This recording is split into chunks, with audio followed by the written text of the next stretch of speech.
আমার বাবা মাকে দেখলেই বলে ফোন করবো, ঘুম করে দিব, ঠ্যাং ভাঙবো।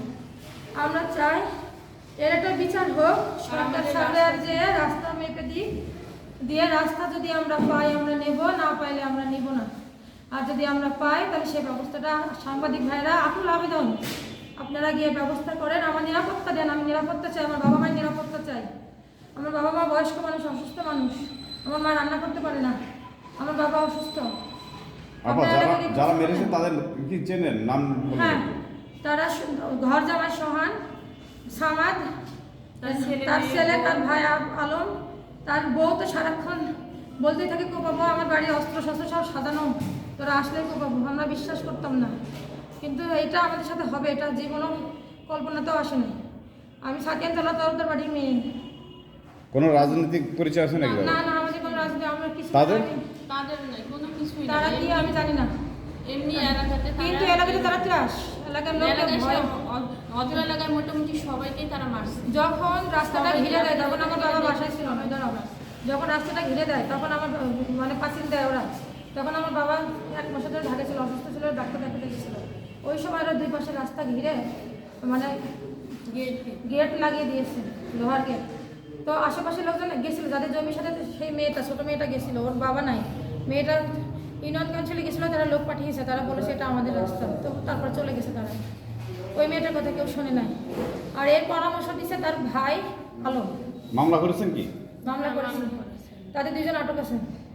আমরা চাই তারা যেন জামিন না পায়।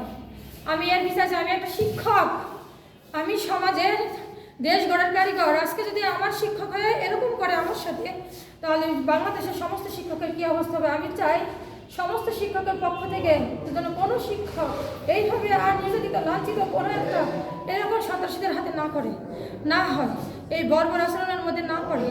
আমি যখন ঢাকায় ফেরত যাবো, কীভাবে যাবো? আমার যে মানানি হয়েছে, আমার বাচ্চা 2টা ট্রমাটাইজড, ওর একটা বাচ্চা, আমার একটা বাচ্চা, তাদেরকে সাইকিয়াট্রিস্ট দেখাতে হবে।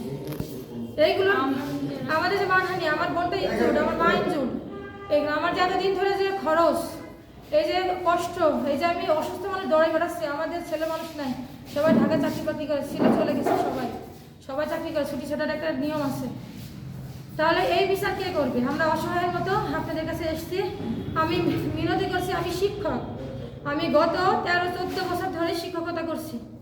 আমি জুলজি ডিপার্টমেন্টের লেকচারার। আমি পিএইচডি করতে মালয়েশিয়া যাব, আমার সেই চলছে, সেই কথাবার্তা চলছে, বাচ্চাদের নিয়ে চলে যাবো। এই অবস্থা আমি এখন কীভাবে লেখাপড়া করবো? এই সুবিচার আমি চাই, আমার সাংবাদিক ভাইরা আমার সুবিচার দেবে। আমি আশা করি, আমি দেশের আইনের প্রতি শ্রদ্ধাশীল, আমি দেশের নেতাদের প্রতি শ্রদ্ধাশীল, আমি আপনাদের সবার প্রতি শ্রদ্ধাশীল। আমি বিশ্বাস করি, আমি সবাইকে বিশ্বাস করি, ভরসা করি।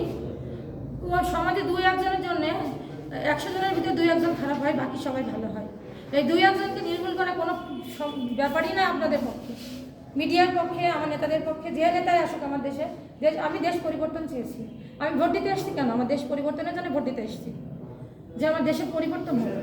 পরিবর্তন হতে এসে আমি ইনজুর হয়ে এখন যদি মারা যাই, আমার ছোটো ছোটো বাচ্চাদেরকে দেখি। ঠিক আছে।